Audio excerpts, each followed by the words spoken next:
Bir dəqiqə. Tamam. İcazə verdim. Dərs izahı deyə kimsə açıb nəysə başa düşməsə mikrofonu aça bilər birbaşa, sualını verə bilər. Ekran paylaşıram və başlayırıq dərsimizə. Deməli, Python proqramlaşma dili müəllimlər mən sizə əslində göndərmişdim, düzdürmü? Göndərdim, videolarına baxmalıydınız. İndi bilmirəm, baxmısınız, yoxsa yox. Baxmayan var, müəllimlər. Kim baxmayıbsa, könüllü formada mikrofon açıb desin ki, baxmamışam, müəllim. Mən baxmamışam siz yediniz, göndərdiniz dərsə. Salam. Necə? Niyə? Axşam xeyir. Baxmamısınız? Niyə? Salam, niyə? İçə gedirəm, ona görə. Tamam. Günlara müəllimə də oxumayıb deyəsən.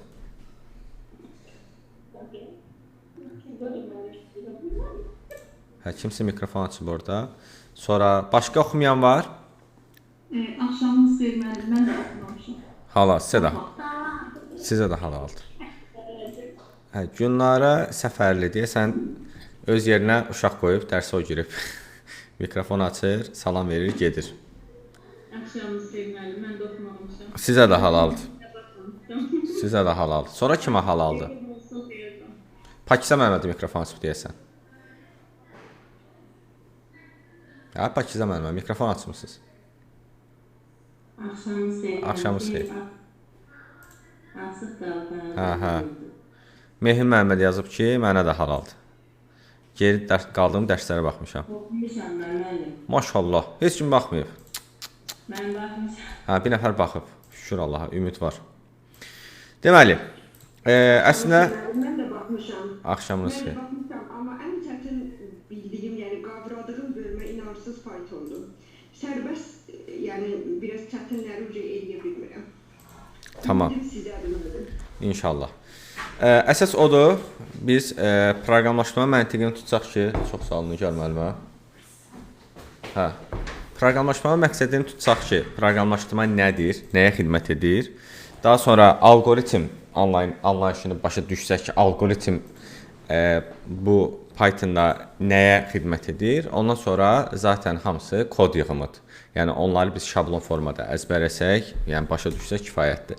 Tamam, onda başdan gedək yavaş-yavaş və kim də necə baxıb, nətər baxıb, təzdən onlar üçün təkrar olsun. Müəllimlər, ilk öncə biz bilməliyik ki, bir proqram yazırıqsa, bir proqram hazırlayırıqsa, bizə bunun üçün proqramlaşma dili lazımdır və alqoritmləşdirmə lazımdır. Bir dəqiqə. Proqramlaşma lazımdır və alqoritmləşdirmə lazımdır. Proqramlaşdırma ilə alqoritmləşməni birləşdirəndə bir proqram əmələ gəlir. Amma bir proqramın əmələ gəlməsi üçün təkcə belə deyək, ancaq proqramlaşma dili deyil. Yəni başqa şeylər də lazımdır. Gəlin bir dənə notepad açım mən, biz yazaq bunları. Bir proqramın əmələ gəlməsi üçün ilk öncə bizə web dizayner lazımdır. Web dizayner kimdir? Web dizayner İndi web dediyim, yəni dizayner lazımdır da. Yəni bu istər veb-saytın dizayn etsin, istər mobil tətbiqin dizayn etsin. Bu adamlara deyilir UX UI dizayner. UX UI dizayner. Bu insanlar xüsusi bir proqramdan istifadə edir. Bu proqramın adı Figma-dır. Siz də hamınız müəllimlər, bax burada neçə nəfər varsa, hamınız UX UI dizayner ola bilərsiniz. Hətta ən çox da xanımlar üçün çox ideal bir sahədir. Hətta süni intellektlə bunu tətbiq edəndə çox mükəmməl nəticələr əldə edirsiniz. Yadca gəlir, mən Instagramda bir video paylaşdım. Biz UFAZ-a getmişdik. Azərbaycan Fransız Universitetində seminar keçmişdik. Linkini atmışdım qrupa ki, orada seminarımız oldu, video paylaşmışdım.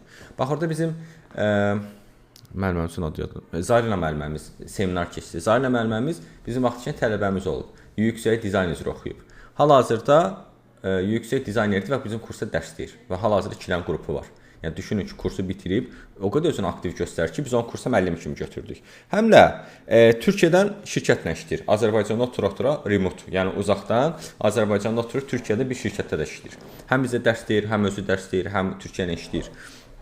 Sizin kimi bir xanımdır, nə bilim 7-8 ay əvvəl o da sizin kimi heç bir ixtisası yox idi də, yəni belə deyək, xüsusi bir bacarığı yox idi. Gəldi yüksək dizayn öyrəndi və artıq oldu dizayner. Yüksək dizayner, ha, bu Photoshopla işləmirlər, bunlar Figma ilə işləyirlər. Yüksək dizaynerlər nə edirlər? Mobil tətbiqlərin, eləcə veb saytların dizaynı hazır. Məsələn, biz deyək ki, Instagramı açırıq. Bu deyək ki, Instagram görək. Bir dəqiqə. Aha. Bu deyək ki, Instagramdır, düzdürmü? Instagrama bu düymənin burada olmasını, məsəl üçün artıq fikir verdiniz, Instagram yeniləndi, düymələrin yeri dəyişdi. Bax, bunun yerin dəyişməsinin dizaynını yüksək dizaynerlər verir. Bax, burada like işarəsi var, burada nə bilim, kimsə mikrofon açıb. Aha.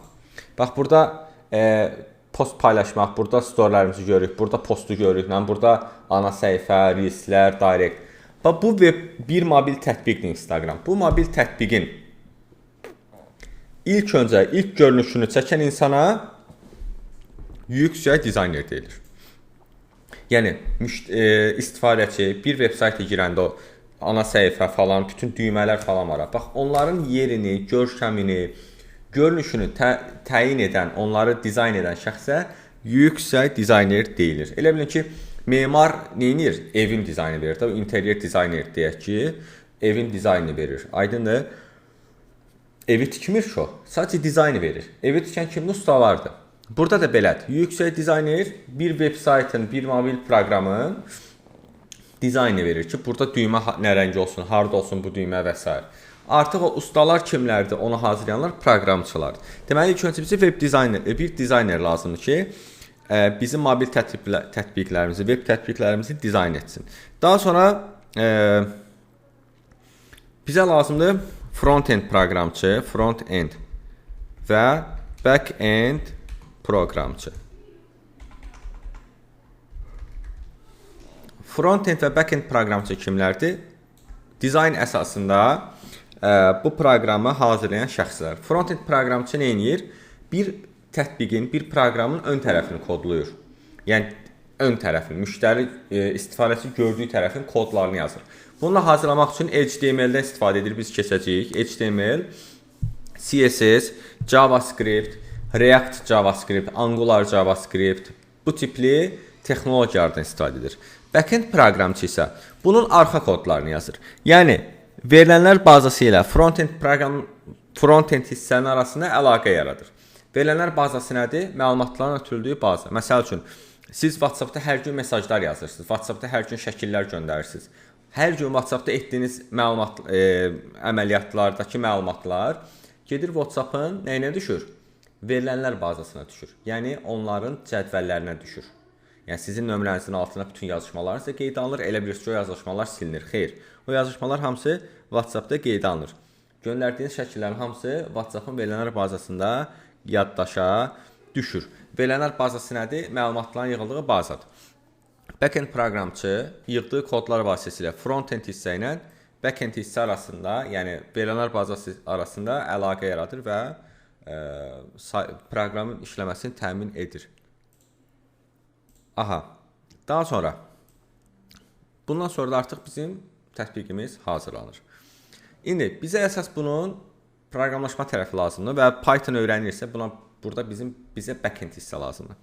Backend hissə Python proqramlaşma dili, backend hissənin bir vasitəsidir.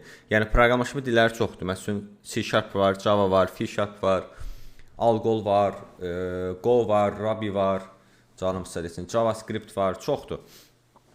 Bizə amma imtahana düşür Python proqramlaşma dili. Python proqramlaşma dili dünyada çox geniş yayılmış proqramlaşma dilidir. 1991-ci ildə hazırlanıb, sintaksisi çox rahatdır. Bir ara çox məşhur deyildi. Son illərdə çox məşhurluq qazandı.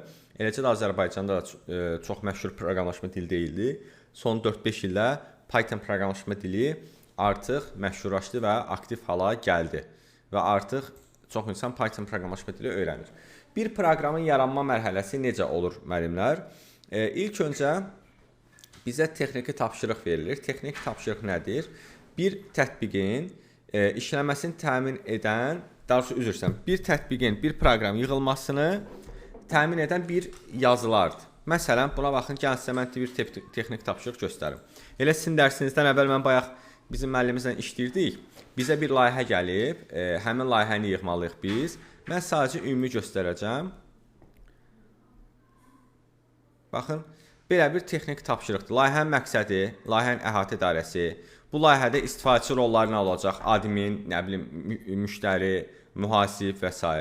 Funksionallıqlar qeyd olunur texnik tapşırıqda. Hansı funksionallıqlar olacaq?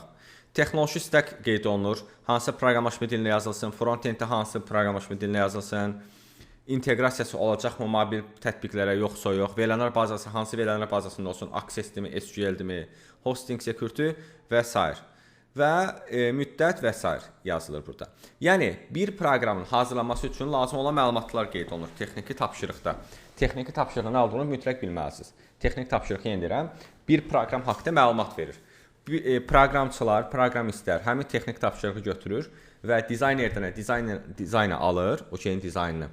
Bayaq dediyimi, bir tətbiqin, bir proqram dizaynı hazırlanır.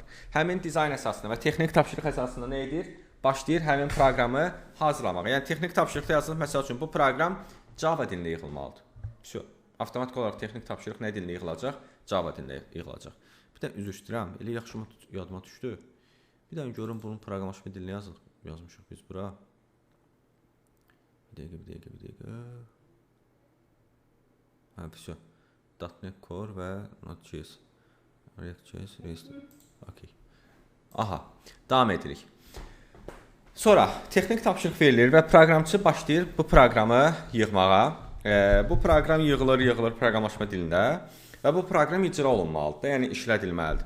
Ancaq kompüter demişdik, ingilis dilində başa düşmür. Proqramlaşma dili ingilis dilində olur. Onun üçün biz xüsusi bir proqramdan istifadə edirik ki, onu maşın dilinə çevirək. Yəni kompüterin başa düşəcəyi dilə çevirək. Buna deyilir translyator. Translyator proqramlaşma dilində yazılmış kodları maşın dilinə çevirir. Bu çevirmək iki cür ola bilər. Interpreter və kompilyator. Interpretator kodları maşın dilinə tək-tək çevirir.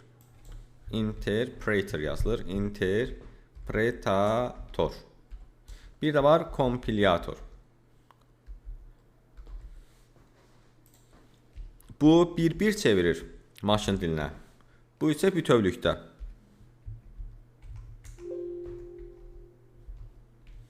Aha. Və məsəl üçün, gəlin sizə bir dənə interpreter göstərim. Və bu Python'ın interpreteridir. Və yazıram bura. A bərabərdir 5. Enter basıram. B bərabərdir 4. C bərabərdir A üstə gəl B. Nəticəni ekrana çap etmək üçün Python'a print sözündən istifadə olunur. Print, məsələn C. Deyək ki, çaşdım, print yerinə N-nı yazmadım. Print yazdım. 2 xəta verdi. Niyə? Çünki print deyə bir ifadə yoxdur Python'da. İndi mən gedib onu dəyişmək istəyirəm.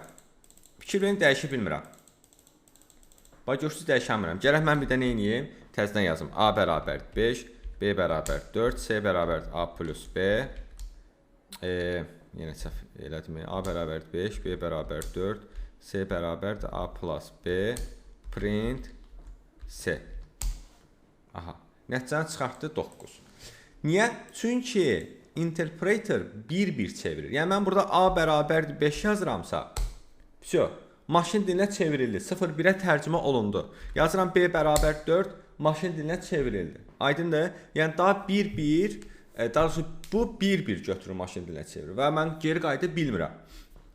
Bu interpreter. Gəlin sizə bir dənə kompilyator göstərim. Baxın. Bu isə bir kompilyator. Yazıram A bərabər 5, B bərabər 4, C bərabər A üstə gəl B. Burada çaşıb yazıram print C. Çaşıb bax, N hərfini qoymadım. Proqramı işlədirəm. Fikir verdiniz, xəta verdi. Deyib, print deyə bir ad təyin olmuyor. Deyirəm, A çaşdı, mən N hərfi yazmalıydım. Buna baxın. Qutardı, getdi. Proqramımız işlədi. Aydındır? Kompilyator nə edir? Proqramı yazırsınız. Axırda run edəndə götürür nəyə çevirir? Götürür, çevirir maşın dilinə. Görün, yazıb Python Online Compiler. Yəni online Python kompilyatordur bu. Kompilyator bütövlükdə çevirir, interpreter 1-1 çevirir. Aydındır? Əla. Müəllimlər, sualınız varsa bura qədər sualınızı verin.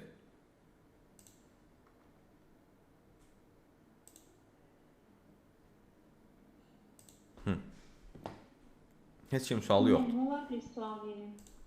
Aha. Bu proqramları mən indi notebookum yəni işləmir. Amma telefonda yükləyib bəyəcə işləyə bilərəm Python proqramını. Bəli, işləyə bilərsiniz.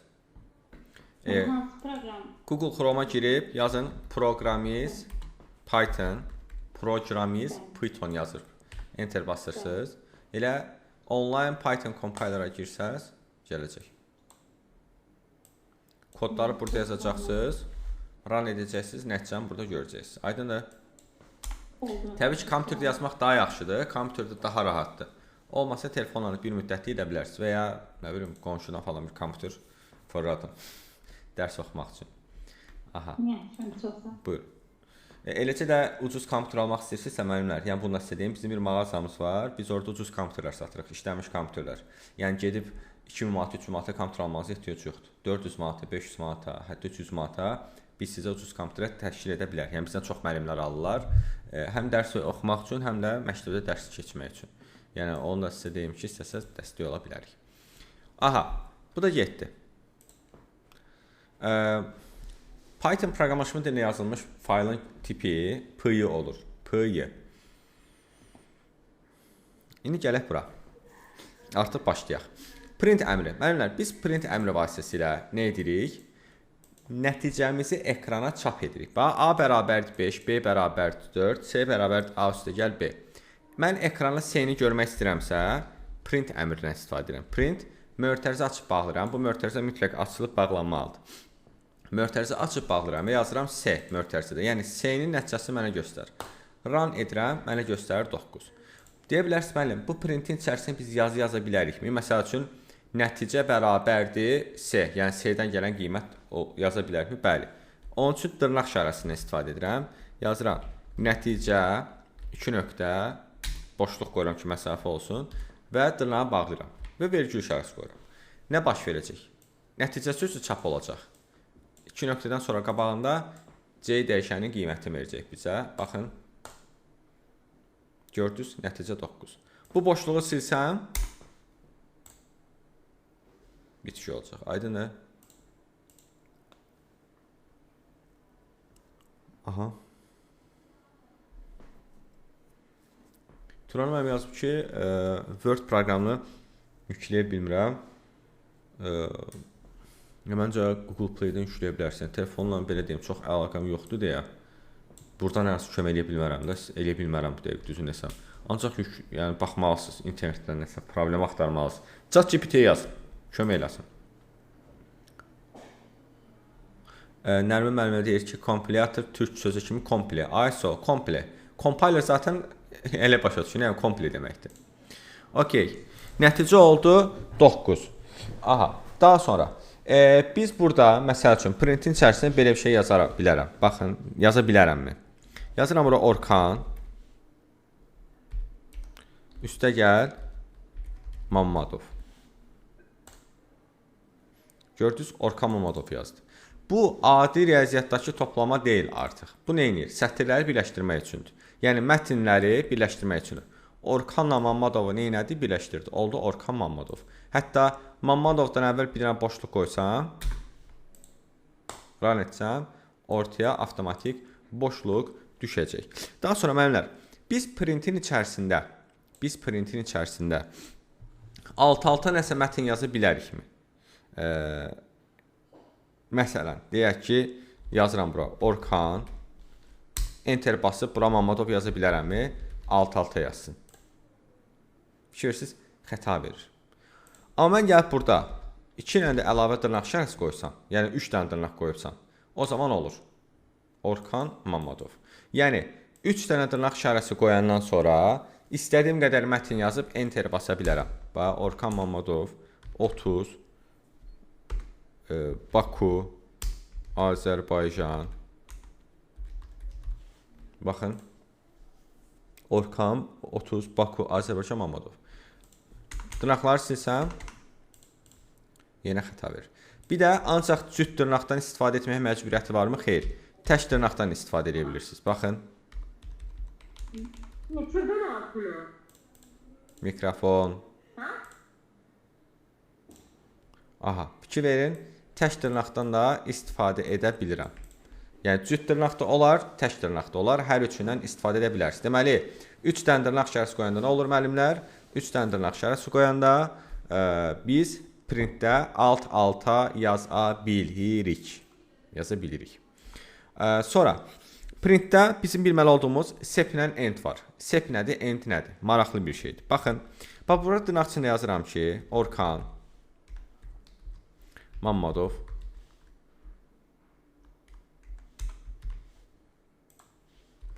dırnaq içində IT vergül, dırnaq içində brains. Görün nə baş verəcək. Bu götürdü Orkan Mammadov IT brains sözünü çap etdi. Düzdürmü? İndi gələm bura. Yazıram ki, sep bərabərdir. Dırnaq içində DS işarəsi. Görün nə edəcək? Orkan DS, Mammadov DS, IT DS, brains. Sep götürür. Sepin qarşısına hansı simvol varsa, mən burada DS vermişəm. Printin içərisində olan vergüllərin yerinə bax bu işarəni qoyur. DS qoymuşamsa DS-i qoyur. Ulduz qoyuramsa ulduzu qoyur. Yəni Orkan vergül gəlirdi, vergülün yerinə DS qoydu. Orkan DS, Mammadov DS, IT DS, brains DS. Buna baxın. Gördünüz? Amma bunu silsəm nə baş verəcək? Elə bilin ki, həmin DS-lər avtomatik ləğv olacaq. Baxaq.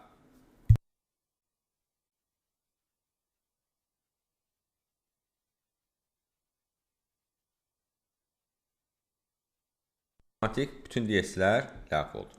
Bir də var. End. End nədir bəs? End ancaq sonuncu vergüldən sonra qoyur. Üzr istəyirəm, bir şey soruşa bilərəm. Bəli.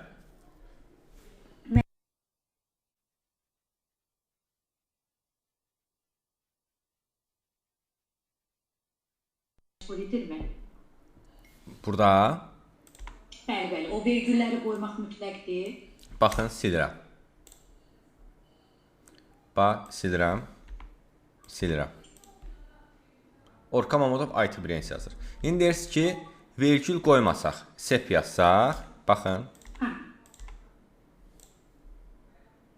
Gördünüz, işləmədi. Demək ki, o dırnaqlardan kənar qalan hissələrə olur da, belə başa düşdüm. Bəli, mütləq şəkildə biz vergül qoymalıyıq. Aydınmı müəllimə? Çox sağ olun, Allah köməyiniz olsun. Buyurun. Bir də end var, bunun qardaşı. Yazıram end bərabərdir. Dırnaq içində, məsələn, nə işarəsi qoyuruq? Dollar işarəsi qoyuram. Buna baxın indi. Yenə də DS-lər. Orkan DS, Mammadov DS, IT DS, brains. Axırda bir dənə dollar qoydu. End son deməkdir. End ən sonuncu vergül əvəz edir. Bax, ən sonuncu vergül budur. Brains-dən sonraki vergül. End isə ancaq bunu əvəz edir. Baxın, sepi silirəm burada. Fikir verin, dollar yenə də ən sonda oldu. Aydındır. Yəni artıq biz dolları ortalara qoymuruq. End ancaq ən sonuncunu əvəz edir. Aydınmı? Sonra bizdə burada başqa mən sizə nə deyə bilərəm printlə? Printdə başqa deyə bilərəm mən sizə drop n məsələsini. Drop n deyə bir şey var müəllimlər.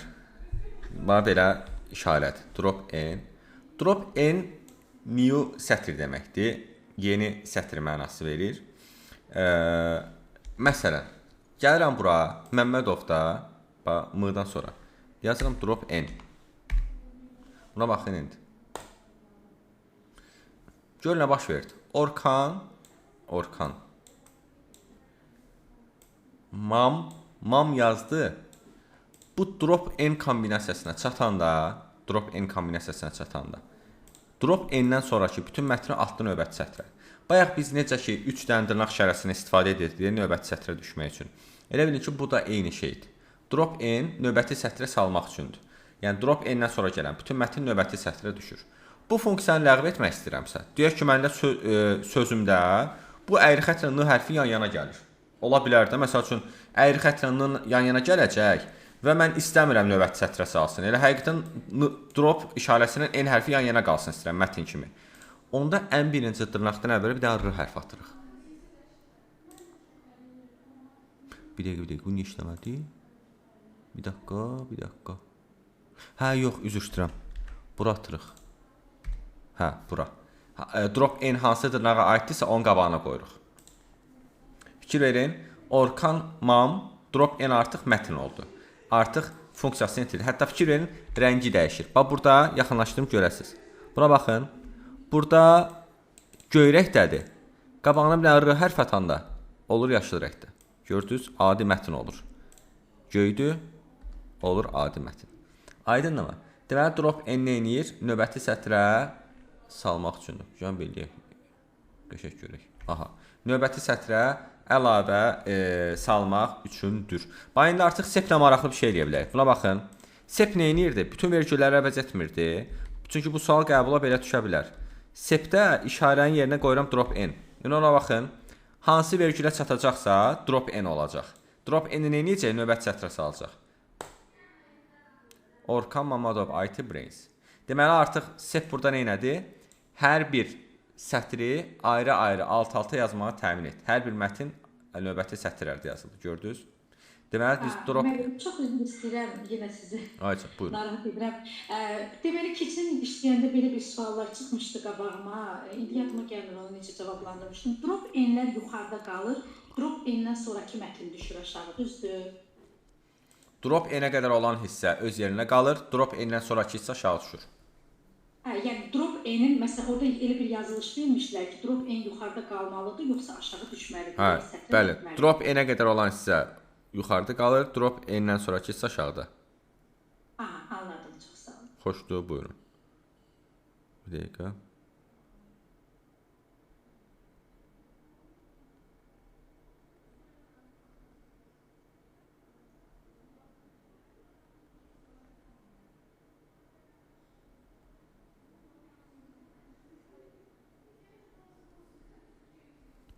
Aha, davam edirik.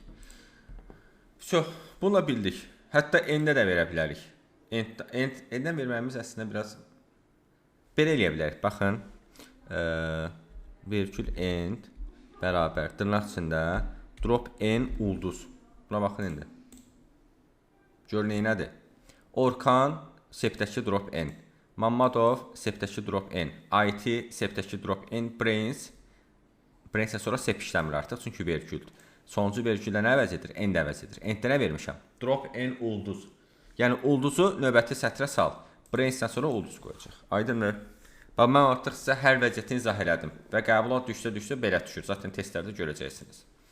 Okey, bunların hamısını bildik. Mənimsətmə operatorunun olduğunu bilirsiniz. Da, bunun haqda 1 milyon dəfə eşitmişsiniz. Mənimsətmə operatoru bax, bu bərabərdir. B bərabərdir 4. Bu bərabərdir nədir? Mənimsətmə operatoru. B-ni, B-yə 4-ü mənimsədir. Operator və operandımızdır bizim. Mənimsətmə işarəsindən soldakı hissə operantdır. Yəni, ölkə bərabərdir Azərbaycanda, ölkə operantdır, Azərbaycan operatordur. Aydındır? Əla.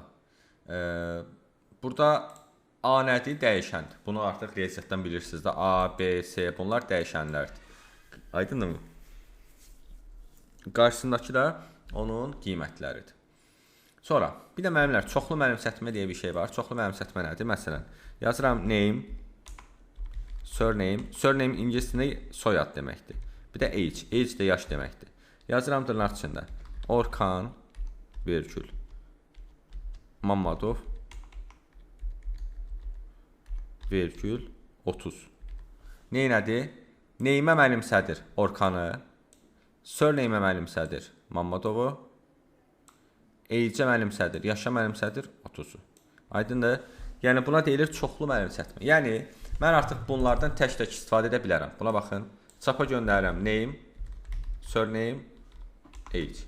Hər birini ayrı-ayrı çapa göndərirəm. Orkan Mamadov 30. Və ya tək də göndərə bilərəm.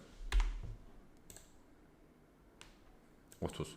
Və ya name-i göndərirəm çapa, adı göndərirəm. Yəni, biri var, alt-alta yazıram bu formada. Bax, belə.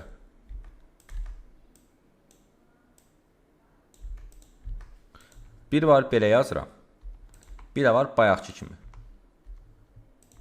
Aydındır? Yəni belə də yaza bilərəm. Belə də yaza bilərəm. Heç bir fərqi yoxdur. Yəni istədiyim formada yaza bilərəm. Buna da deyilir çoxlu mənimsətmə. Sonra dəyişənin adlarında biz nələrdən istifadə edə bilərik, nələrdən istifadə edə bilmərik. Yəni name, surname, age, A, B, C bu dəyişənlərdə biz nələrdən istifadə edə bilərik, nələrdən edə bilmərik. Müəllimlər, dəyişən adlarında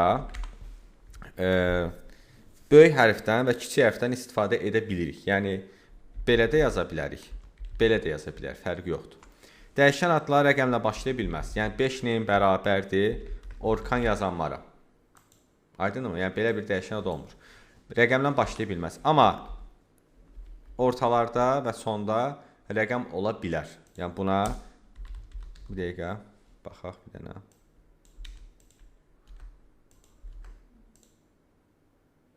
Gördünüz? İşlədi. Amma rəqəmlə başlamağına icazə yoxdur. Dəyişən adına boşluq ola bilməz. Məsəl üçün name, boşluq, surname. Belə bir dəyişən adına icazə verilmir. Gördünüz, xəta verdi. Bəs niyə bilərik? 2 dənə addan istifadə etmək istəyirsə bir dəyişən adında altdan xəttdən istifadə edə bilərik və altdan xətt qoya bilərik. Fikir verdiniz? Name, altdan xətt, surname oldu bir dənə dəyişən. Dəyişən adında ortadan xətt qoymaq olmaz. Yəni simvollar var ki, onları istifadə etmək olmaz. Aydınmı? Sonra dəyişən adı altdan xəttlə başlaya bilər, problem deyil. Yəni belə olar. Bu formada icazə var. Yəni ən çox altdan xətt istifadə olunur. Bir də adətən camel case deyə bir qayda var. Camel case nədir? Biz bir dəyişən adında 2 dənə addan istifadə ediriksə, çalışıb həmişə ikinci adı böyük hərflə başlatmalıyıq. Yəni name, surname yazacamsa bir dəyişən adında balaca birinci sözün baş hərfi balaca yazırıq, ikincini böyük yazırıq. Və ya belə ad, soyad. Ad soyadda ad A hərfi balaca nə olur, S böyük nə olur.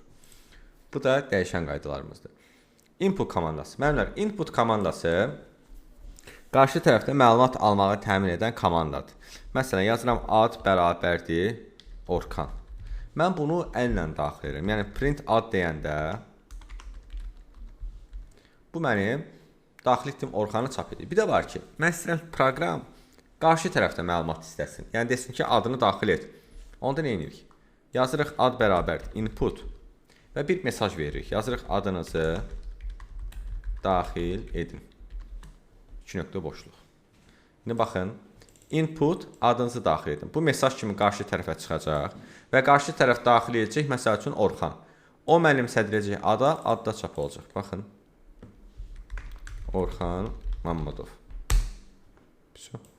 Hətta bura bir printdə söz yaza bilərik. Sizin ad və soyadınız.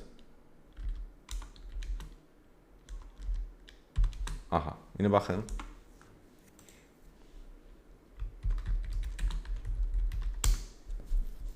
Sizin ad və soyadınız Orkan Mamadovdur. Mən bura daxil etdim Orkan Mamadov. Bu mesaj buradan gəldi. Bax, bu buradan gəldi. Daxil etdim Orkan Mamadov. Bax, bu. Gedir, hara mənimsədilir? Ada. Ad hardadır? Buradadır. Deməli, burada çap olacaq. Orkan Mamadov. Bəs bu yazı harda çıxdı? Bax, burada. Aydındır. Artıq hər birini öyrəndiniz. Mənimlər, indi gəlirik verilənlərin tiplərinə. Verilənlərin tipləri nədir? Biz proqramlaşma dilində, bu bütün proqramlaşma dillərində var. Yəni, dünyada elə bir proqramlaşma dili yoxdur ki, orada verilənlərin tipləri haqqında danışılmasın. Biz kompüter bir məlumat daxil ediriksə, o məlumatların tiplərini bilməliyik. Çünki proqramlaşma dili bilməlidir. Hələ siz mənə deyin görün. Biz keçmişdik ilk anlayışda informasiyanın növləri və verilənlərin növləri. Verilən nə idi mənimləri? İlk öncə bunu deyin görün mənə.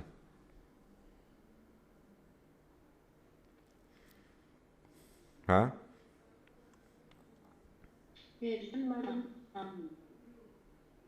Nədir? Kompüter informasiyanı verilənlər kimi qəbul edir.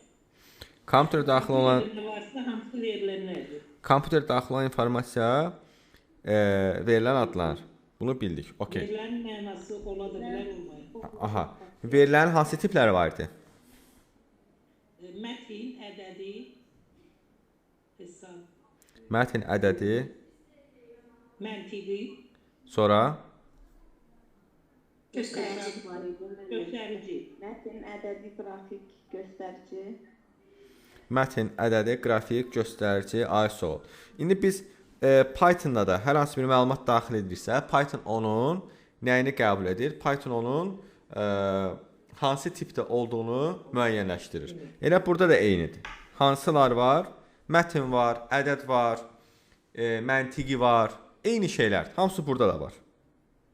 Bir də öncə üstünə bir dəqiqə.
Aha.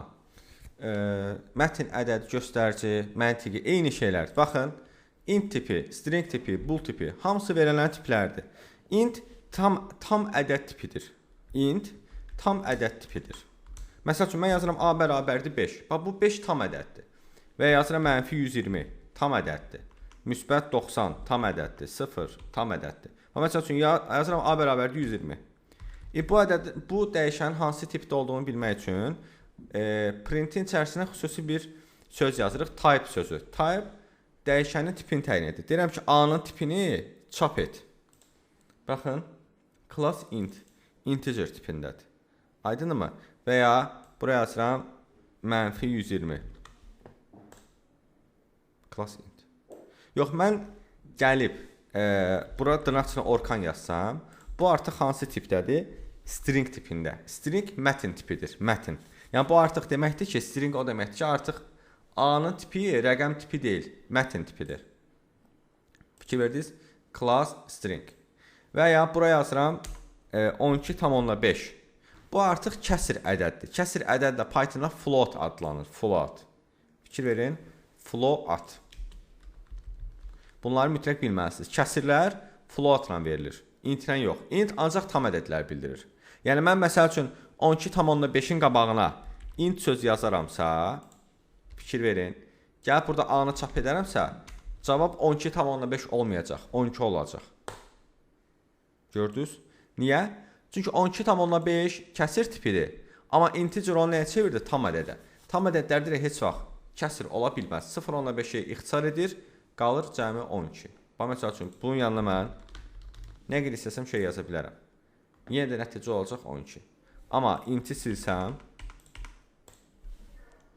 olacaq yenə float. Tipinə də baxmaq istəsəm,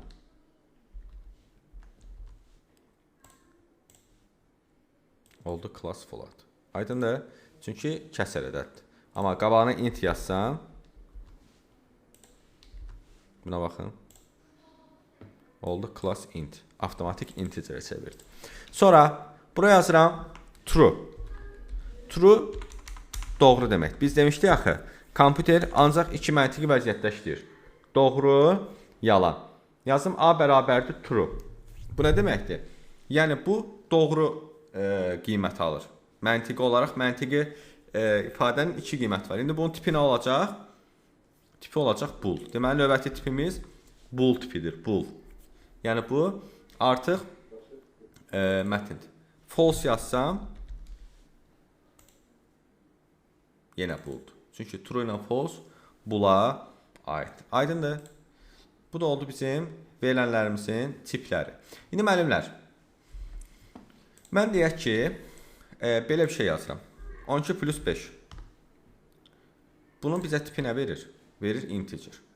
Mən gəlib burada dırnaq içində 12 plus 5 yazsam, stringlər dedik nəyin içində yazılır? Dırnaq içində yazılır. Bütün stringlər dırnaq içində yazılır. Ya tək dırnaq, ya cüt dırnaq. Tək dırnaq da verə bilərik. Mən burada məsələn 12 plus 5 yazdım. Bunun tipi string olur. Niyə? Çünki dırnaq içində yazmışam. Nəticəsi görək nə olacaq bəs? Elə 12 plus 5 olaraq yazılır. Bu artıq riyazi hesablama olaraq gedib 12-nin üstünə 5 gəlib 17 yazmır. Çünki bu dırnaq içindədir. Bu bir mətindir. Yəni bura mən Orkan yazdım və ya 12 plus 5 yazdım, fərqi yoxdur. Bax, ardıca da Orkan yazıram. Görürsünüz, nə yazmışamsa hamısını götürür, yazır. İndi mən gəlib burada, buna baxın. Bunun qabağına bir dənə int versəm. Run etsəm. Bu bizə xəta verir. Çünki integer deyir ki, qardaş, mən səndən yalnız ədəd tipi istəyirəm. Onda belə bir şey eləyə bilərik.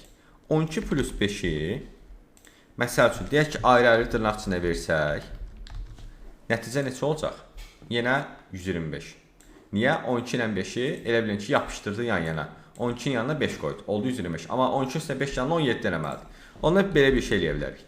Götürək bunların qabağına int yazarıq ayrılıqda hər birinə. İndi baxın. Nəticə oldu 17. Dırnaq içinə 12 çevrildi oldu int. Dırnaq içinə 5 çevrildi oldu int. 12 plus 5 elədi 17. Və mən bunun tipinə baxmaq istəsəm, tipi olacaq integer. Çünki 17-nin tipi integerdir. Yenə deyirəm, int yazmasam, bayaq gördünüz, 125 yazacaqdı. Niyə? 12 ilə 5-i yan-yana qoyacaqdı. Amma mən götürüb yazdım 12 plus 5, o zaman avtomatik olaraq neçə yazdı mənə?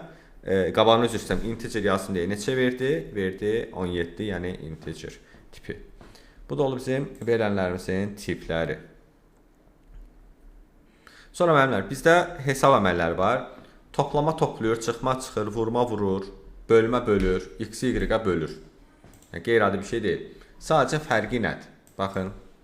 Bu yazıram ki, a bərabərdir. 12 böl 5. Print a. 12-ni 5-ə böləndə neçə eləyir? Eləyir 2,4. Mən də bunun tipinə baxsam, tipi nə olacaq müəllimlər? Deyin görüm. Olacaq float.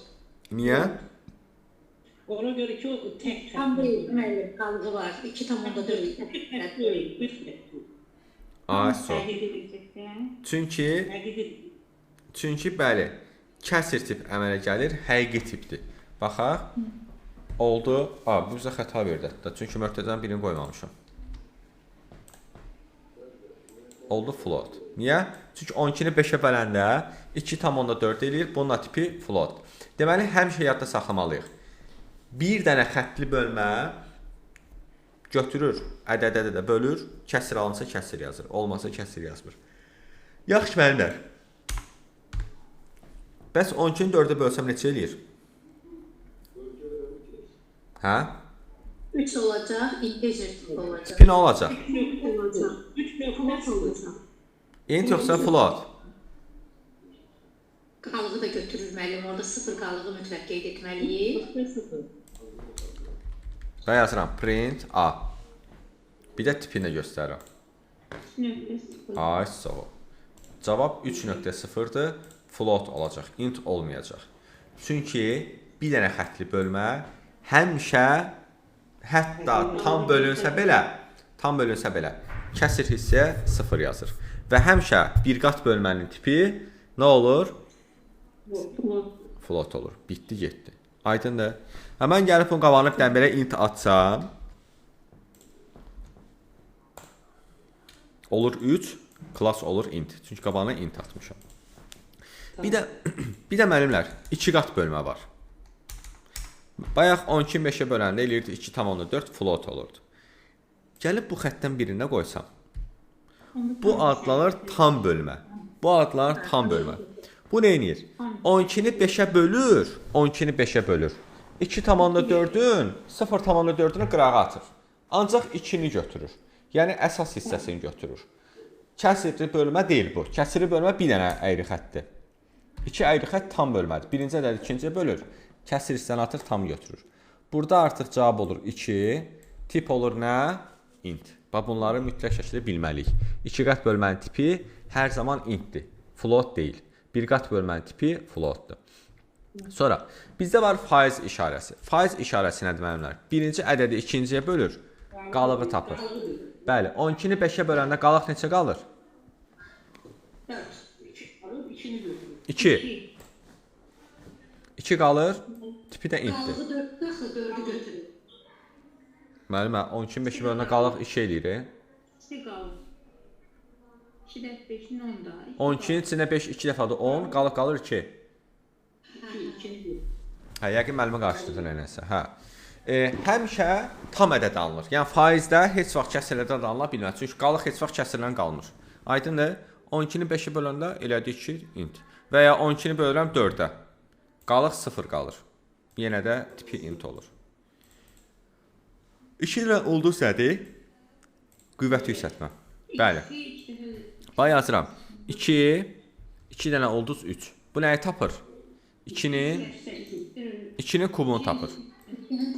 Bəli. 2-nin kubu eləyir neçə? 8. Deməli 2 dənə ulduz qüvvətə yüksəltmədir. Götürür birinci ədədin üzərinə, ikincini qoyur və tipi də həmişə nə verir bizə? Int verir.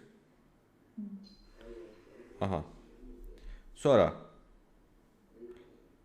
davam edirik. Deməli. Bu da ədədin əksini göstərir. Yəni müsbət ədədi mənfiyə çevirir.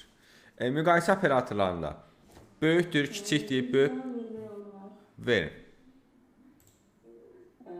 Uzun tamam uzun həqiqi bu ədədlər haqqında danışarız. Danışalım, narahat olmayın. Danışacağım. Hələ ki arıcılıq gedək. Müqayisə operatorları böyükdür, kiçikdir, böyük bərabərdir, kiçik bərabərdir. Bunları bilirsiniz. 2 ilə bərabərdir, bərabərliyi yoxdur. Yəni birinci ədəd ikinci ədədə bərabərdirmi? Ay sağ ol. Bərabərdirsə cavab olur true. Bax bunların cavabı integer və ya belə deyim float, string deyil. Bunların cavabı bool'dur. Necə? True, false, yalan, doğru. 0-1. Bəli, bəli. Bəli. Orxan müəllim, bir dənə sual var. Bəli, bəli, buyurun. Bu ədədin əksini dediniz, mənfi x. Onu zəhmət olmasa Pythonda göstərə bilərsiniz. Bax bu hissəni mən bilmirəm ki, yəni nəyi hesablayıb, nəyin əksini götürür? Hansı? Ədədin əksini orada var. Bu sadəcə mənfi işarəsidir. Yəni qeyri-adi bir şey deyil. Yəni məsəl üçün yazıram bura 5, qabağına bir də mənfi işarəsi atıram. Olur mənfi 5. Yəni bunu çapa verəndə müsbət 5 olacaq. Yox. Yox, mən deyirəm A, mənfi ədəd olacaq. Mənfi 5. Vəsə. Aydındır? Orada yəni mənfi yazıb, deyir ki, ədədin əksi. Mən elə bilirəm cavab mənfi alınır. Biz onun əksini götürürük. Necə yəni mənfi alınır? İndi burada mənfi x yazılır, ədədin əksi yazılır. Hə, dərs belə yazmaq. Elə bilirəm ki, aha. Yox, bunu zaten qabağına mənfi qoyursunuzsa, o heç. Əgər A mənfi 5-dirsə, burada mənfi varsa müsbət edir. Və ya məsəl üçün müsbət 5 verirəm, bizə verirsə mənfi 5. Aydındır? Hə. İndi hardaydıq biz? Bərabərliyi yoxduruq, 2 bərabərdir. Bu məsəl üçün yazıram. 12 bərabərdirmi 5-ə? Yox. 12 5-ə bərabərdirmi? Xeyr. Nəticəmiz olur false. Bax A-ya false mənimsədilir. False sözü. Və çapa gedir. Fikir verin, klassda da olur bool. Və yazıram 12 bərabərdirmi 12-yə. Burada artıq true gedir çapa. A-ya true mənimsədilir və true sözü çap olur bool tipində. Aydındır? Nida bərabərdirsə, bərabər deyil yoxlayır. Bərabər deyil. Məsələn, 12 5-ə bərabər deyilmi? Bərabər deyilsə, baxın, cavab olur false. Üzr istəyirəm, bərabər deyil, yox, fərqlidir. 12 12-dən fərqlidirmi? Bax, bu sualı verir. 12 12-dən fərqlidir? Xeyr. Nəticə oldu false. Və ya 12 5-dən fərqlidir? Bəli. Nəticə olur true. Yəni, bu nida bərabərdir. Nəyi yoxlayır? Fərqlidirmi, yoxsa fərqli deyilmi? Müəllim, bu bir dənə də fərqli işarəsi var idi. Böyük kiçik işarələr bir-birinə baxır. O Pythonda da var ya necə? Necə? O bir dənə də fərqli işarəsi var idi. Böyük kiçik işarə bir-birinə baxırlar belə. O Pythonda elədi yoxsa? Yox, o algoritmə aiddir. Hə, onu bilmək Hə, istəyirdim. o algoritmə aiddir. Buyurun. Aha, məntiqi operatorlara baxırıq müəllimlər. Məntiqi operatorlar and, or, notdur. Biz bunu əslində algoritmə demişdik. And nə idi? And varsa bütün şərtlər mütləq şəkildə ödənməlidir. Məsələn, baxın, bizdə burada fikir verin, yazıb ki, true and false, true and true, false and true, false and false. True and false bizə verir false-u. Çünki hər iki şərt mütləq ödənməlidir. True ilə true verir true-nu. False ilə true verir false-u, false ilə false verir false. Yəni, and varsa cəmi bir halda true olacaq. Hər ikisi doğru olarsa. Məsələn, yazıram A bərabərdir. 12 böyükdürmü 5-dən? And 7 kiçikdirmü 3-dən? And 19 böyükdürmü 2-dən? Print A, print type A. Nəticə oldu false. Niyə? 12 5-dən böyükdür? Bəli. True. And 7 3-dən kiçikdir? Xeyr. False. And 19 2-dən böyükdür? Bəli. True. Fikir verdiniz, 2 dənə doğru cavabın olmağına baxmayaraq, ortadakı bir dənə səhv, bunlar and deyə hamısını səhvə çevirdi. Nəticə oldu false. Amma gəlib bir dənə burada bunu dəyişsəm, 7 3-dən böyükdür? Bəli. Nəticə olur true. Çünki hər 3 şərt ödənir. Orada isə müəllimlər, orada şərtlərdən bircə dənəsi ödənsə kifayətdir. Bax, yazıram 12 böyükdür 5-dən, bəli. Bunu tərsini edirəm, ödənməsin. Buna tərsini edirəm, ödənməsin. Fikir verin. 12 5-dən böyük, bizdə and qalıb. Gəlin bunu or eləyək. Aha. Buna baxın. 12 5-dən böyükdürmü? Bəli. 7 3-dən kiçikdirmi? Xeyr. 19 2-dən kiçikdirmi? Xeyr. 2 dənə şərt ödənmir, cəmi 1 ödənir. Onunla belə nəticə yenə də oldu true. Niyə true olur? Çünki bir şərt ödənsə kifayət edir. Orada şərtlərdən biri ödənsə kifayət edir. And-da amma bütün şərtlər mütləq ödənməlidir. Bir də not var. Not da mən həmişə deyirəm inadçı keçid. Hər şeyi tərsinə çevirir. Bütün hamısının qabağına bir dənə not atıramsa, bizim son nəticəmizi tərsinə çevirir. Bunun içi bizə nə verir? Verir true-nu. Not onu tərsinə çevirir false. Fikir verdiniz, oldu false. Yəni not hər şey tərsinə çevirir. Və yazıram 99 böyükdürmü 1-dən. 99 1-dən böyükdür. Amma deyir false. Xeyr, böyük deyil. Niyə? Çünki qabaqda not var. Əslində burada deyir, hə, böyükdür, amma not onu tərsinə çevirir. Aydınmı? Əla. Müəllim, bəzən olur həm or, həm and, ikisi eyni anda verir. Onda necə? Baxın. Bax yazıram bura. 12 böyükdürmü 5-dən? And. 9 kiçikdirmi 3-dən? Or. 18 böyükdürmü 1-dən? And. 7 kiçikdirmi 4-dən? Nəticə oldu false. Həmişə yadda saxlayın. Məntiqi ardıcılıqda birinci and yerinə yetirilir.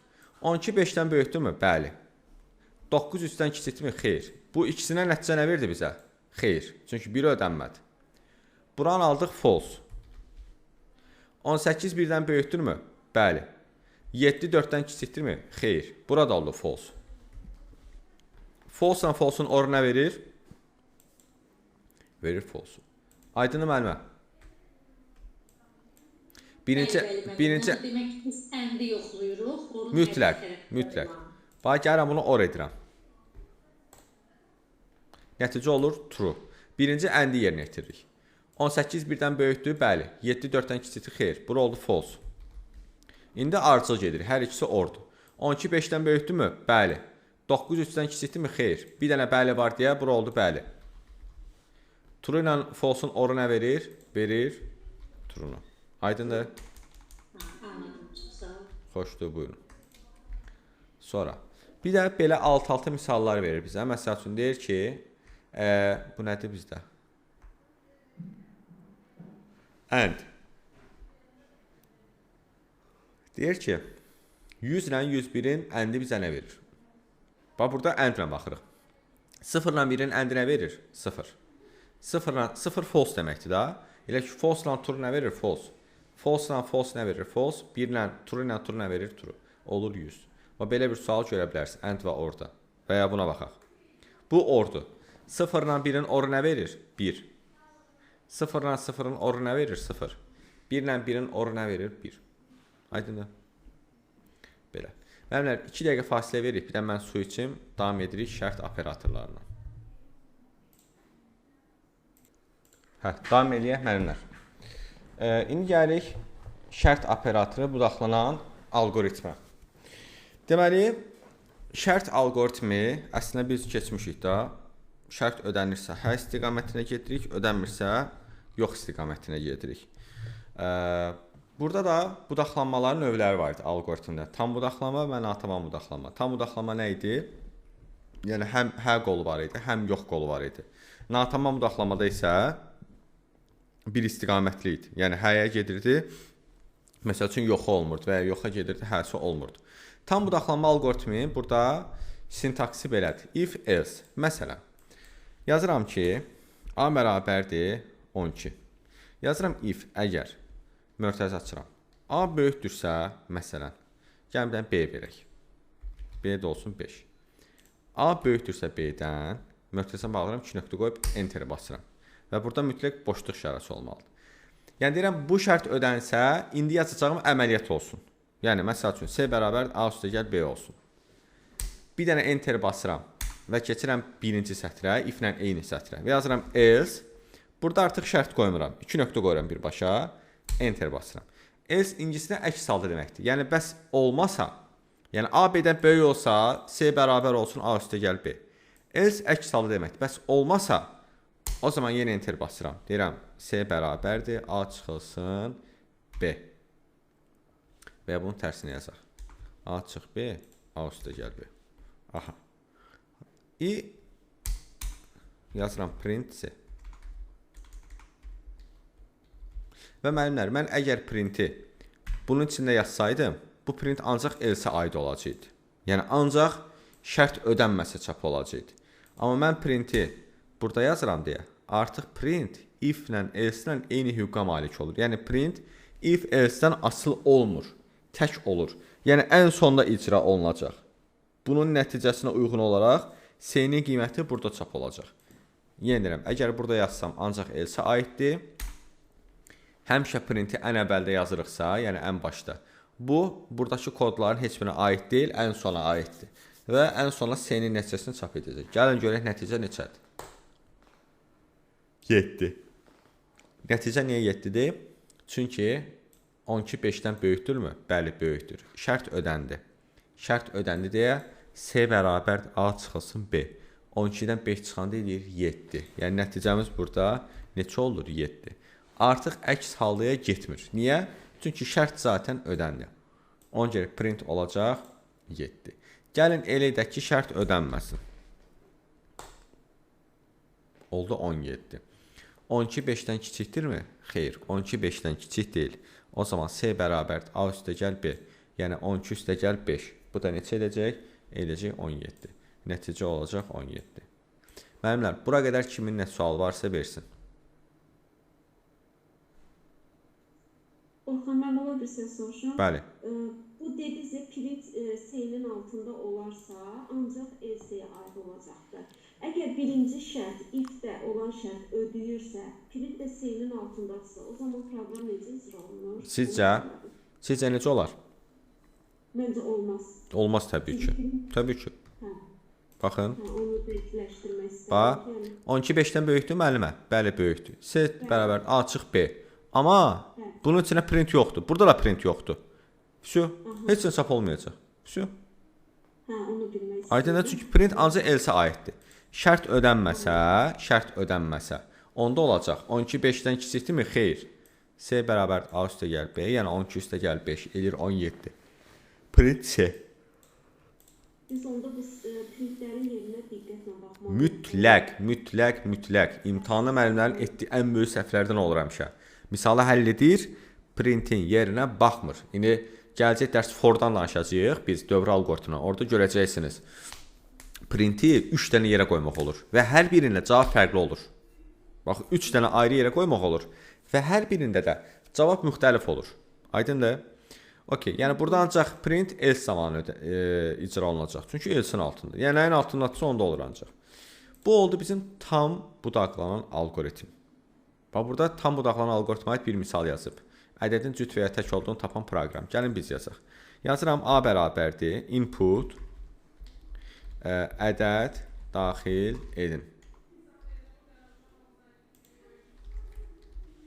Aha. Deyirəm, əgər mənim ədədin cüt və ya tək olmağı necə bilirik? 2-yə böləndə qalıq 0-dırsa, deməli bu ədəd nədir? Cüt ədəddir. 0-a bərabər deyilsə, yəni əks halda olarsa, tək ədəddir. Deyirəm, əgər ədədi 2-yə bölərkən alınan qalıq, faiz nəyi tapırdı qalığı? Bu ədədi, daxil etdiyim ədədi 2-yə bölərkən alınan qalıq bərabərdirsə 0-a, 2 nöqtə, enter. Print A ədədi, dırnaq içində yazıram artıq, cüt ədəddir. Gördünüz, A-dan sonra vergi qoyurum. Çünki A dəyişəndir. Əks halda 2 nöqtə enter qoyuram. Print A ədədi tək ədəddir. Görürsünüz, bu söz ancaq şərt ödənsə yazılacaq, bu söz də ancaq şərt ödənməsə çap olacaq. İndi run edirəm. Deyir, ədəd daxil edin. Yazıram 17. Bizə xəta verdi. Xəta niyə verir müəllimlər? Çünki mənim daxil etdiyim input, bax burada 17 ədəd. Inputun standart hal olaraq qəbul etdiyi tip stringdir. Yəni mən bura 17 yazanda, əslində bax burada arxada dırnaq içində 17 yazılır. Və dırnaq içində 17-ni biz 2-yə bölənmərik heç vaxt. Deməli, input standart hal olaraq hansı tiplə çalışır? Stringlə, mətin tipi ilə. Mən bunu integerə çevirmək üçün, yəni tam ədəd tipinə çevirmək üçün mütləq burada int yazmalıyam. Int yazıram, mötərizə açıram, bütün inputu atıram, intin mötərizəsinin içərisində. Necə ki, mən burada dırnaq içində 5-i integerə çevirirdim bayaq. Elə bilir ki, indi inputu çevirirəm integerə. Aydınmı? Hətta integerə yox, float-a da çevirə bilərsiniz. Float daha uyğundur. Niyə? Bəlkə mən ancaq tam ədəd daxil etməyəcəm, 17,5 daxil edəcəm. Aydınmı? O zaman float da daxil edə bilərik burada. İndi run edirəm. Yazıram 17. 17 ədədi tək ədəddir. Niyə? Çünki 17-ni 2-yə bölərkən alınan qalıq neçə olur? Alınan qalıq 1 olur. Qalıq 1 0-a bərabərdirmi? Xeyr, 0-a bərabər deyil. Şərt ödənmədi deyə yazıb A ədədi, 17 ədədi tək ədəddir. İndi yenə run edirəm. Yazıram 18. 18 ədədi cüt ədəd. 18-i 2-yə bölərkən alınan qalıq 0. Bura 0 olur. 0 0-a bərabərdirmi? Xeyr, 0 0-a bərabər deyil. Şərt ödənmədiyi üçün A ədədi tək ədəd. Yəni 18 ədədi tək ədəd olur. Natamam budaqlamada isə müəllimlər else olmur, ancaq if-lər olur. Məsələn, yazıram if, yazıram A bərabərdir 12, B bərabərdir 5. Yazıram if. Əgər A B-dən böyükdürsə, print A 5-dən, yox, ya da belə yazaq da, C bərabərdir, print A üstə gəl B. Bax, belə də yaza bilirsiniz. Birbaşa printin içində hesablama yaza bilərsiniz. Eyni xətt boyunca, yəni bu if-in altına bir dənə if yazıram. If A kiçikdirsə B-dən. Print A çıx B. If A bərabərdirsə B-yə. Print A vurulsun B. İndi baxın. Bu iflər tək istifadə olunarsa, bunun xüsusiyyəti və özəlliyi nədir müəllimlər? Əgər tək istifadə olunursa, o zaman bu o deməkdir ki, bütün iflər bir-bir yoxlanacaq. Ancaq özündən yuxarıdakı iflərin ödənib ödənməməsindən, yəni şərtinin ödənməməsindən asılı olaraq hamısı yoxlanacaq. Məsələn, 12 5-dən böyükdürmü? Bəli, 12 5-dən böyükdür. Şərt ödəndi. Bu o demək deyil, bu ifə düşməyəcək. Bu ifi də yoxlayacaq. 12 5-dən kiçikdirmi? Xeyr, 12 5-dən kiçik deyil. Bax, fikirlərsiniz, şərt ödənmədi. Yenə də gedib bunu da yoxlayacaq. 12 5-ə bərabərdirmi? Xeyr, 12 5-ə bərabər deyil. Gəlin baxaq. Yazdı bura 17. Niyə? 12 5-dən böyükdür, bəli. 12 üstə gəl 5. Bəs biz hardan bilək ki, o həqiqətən gəlib bunu da yoxlayıb, bunu da yoxlayıb. İndi elə şərtlər qoyacağam ki, həqiqətən görəcəksiniz ki, hər üç şərt ödənəcək və həqiqətən görəcək ki, hər üç şərti bir-bir yoxlayacaq. Bax, yazıram ki, 12 5-dən böyük bərabərdirmi? Və ya 12 5-dən 12 ondan böyükdürmü? Bax, bunu da özündən yazın rəqəmi. Gəlin baxaq. Fikir verdiniz müəllimlər. Hər üç şərti bir-bir yoxladı. 12 5-dən böyükdür? Bəli. 12 üstə gəl 5 elədi 17. Bax, bu nəticəsi oldu 17. 12 5-dən böyük bərabərdirmi? Böyük deyil, amma bərabərdir. Üzr istəyirəm, bərabər deyil, amma böyükdür. Şərt yenə ödəndi. Neynədir? 12-dən 5 çıxdı, elədi 7. 12 ondan böyükdürmü? Bəli. A vur B. 12-ni 5-ə vurdu. Nəticə oldu 60. Aydındır? Yəni, əgər biz tək-tək iflər veririksə və eyni xətt boyunca, iç-içə yox, yəni bir ifin içindəki başqa bir if, bu iç-içə budaqlanma sayılır. Və bu, iç-içə budaqlanmadır. Bu ayrı şeydir. Bu zaman bunun yoxlanıb-yoxlanmaması yuxarıdakına asılıdır. Yuxarıdakı ödənsə buna düşür, ödənməsə düşmür. Bu o deyil. Burada iflər, fikir verirsiniz, eyni xətt boyunca, gördünüz, kursor qoydum, yanıb sönür. Eyni xətt boyuncadırsa, mütləq hamısı yoxlanır. İndi qəşəng bir sual verə bilərdiniz ki, ay müəllim, biz burada else heç yaza bilməliyikmi? Yaza bilərik. Amma ancaq axırıncıda yaza bilərik. Yazıram ki, else print mən Azərbaycanlıyam. Görək, bəs ən axırıncı else nə zaman icra olunacaq? Bax, fikir verin. Else ancaq ən axırıncıdan sonra yaza bilərik. Yuxarıda da eyni xətt boyunca iflər var. Görürsünüz? Bir dənə else var ən axırda. Bura else atanmaram yuxarı. Ancaq aşağı ata bilərəm. Baxaq gör nə baş verir. 17, 7, 60. 3-ü ödəndi. Bəs bu else niyə düşmədi? Müəllimlər, bu else o zaman düşəcək ki, zaten bayaq keçikdə biz else'in bir öncəki ifi, yəni else hansı ifə bağlıdır? Bu else, bax bu else. Bu ifə bağlıdır. Bu birisilərə bağlı deyil. Else'dən yuxarı hansı if varsa, ancaq onun şərti ödənməsə else icra olunacaq. Gəlin indi elə də ki, şərt ödənməsin. Yazıram 12 ondan kiçikdirmi? Gəlin görün nə baş verir. Görün nə oldu? 17, 7, mən Azərbaycanlıyam. Gəldi, yoxladı. 12 5-dən böyükdürmü? Bəli. 12 üstə gəl 5, 17. 12 5-dən böyük bərabərdirmi? Bəli. 12 çıx 7, 12 çıx 5 elədi 7. 12 ondan kiçikdirmi? Xeyr, kiçik deyil. Artıq 60-ı çap eləmir. Şərt ödənmədi, içəri girmədi. Bu şərt ödənmədi deyə müəllimlər, getdi else. Yazdı, print, mən Azərbaycanlıyam. Aydındır müəllimlər.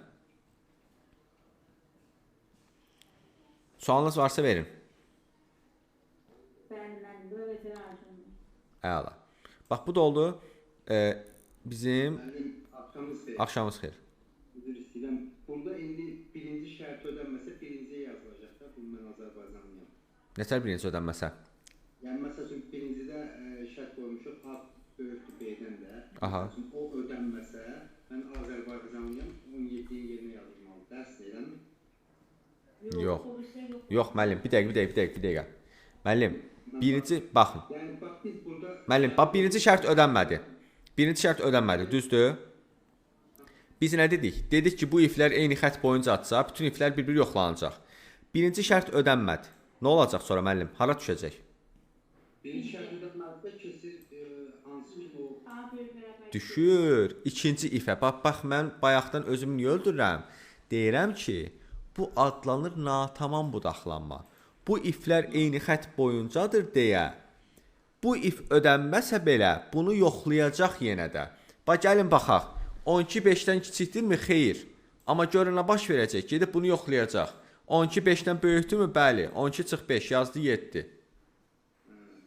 Sonra keçir yox. Yəni daha sonra birincini icra etməyəcək. Çünki şərt ödənmədi. Amma o demək deyil birbaşa else düşəcək. Bu else ancaq hansı ifə bağlıdır? Özündən əvvəlki ifə. Bu birislərə aid deyil. Aydındır? Bax təzədən deyirəm. 12 5-dən kiçikdir? Xeyr. İcra olunmadı. 12 5-dən böyük bərabərdirmi? Bəli. 12 çıx 5 elədi 7. Amma bu ödəndi deyə o demək deyil bura düşməyəcək. Bu iflərin önəmi ondadır ki, hamısı bir-bir axıra qədər yoxlanır. Özündən əvvəlki if ödənsə də, ödənməsə də mütləq hamısı bir-bir yoxlanır. Bax bu cümləni yadda saxlayın. Ödənsə və ödənməsə fərqi yoxdur. Hamısı bir-bir yoxlanır. 12 5-dən böyük bərabərdirmi? Bəli. 12 çıx 5 elədi 7, getdi çap elədi. Bu ödəndi deyə yenə fərqi yoxdur. Düşüb aşağı yoxlayacaq. Bundan asılı deyil. 12 ondan kiçik bərabərdirmi? Xeyr, şərt ödənmədi. Bu ifin altında else var deyə artıq bu else bu ifə bağlıdır. Bu if ödənmədi deyə bu else düşdü. Mən Azərbaycanlıyam çap etdi. Amma bu if ödənsəydi, bu else düşməyəcəkdi. Baxın. Fikir verin 7-60. Ancaq bu ödəndi və bu ödəndi. 12 ondan böyükdürmü? Bəli. 12 vur 5 elədi 60.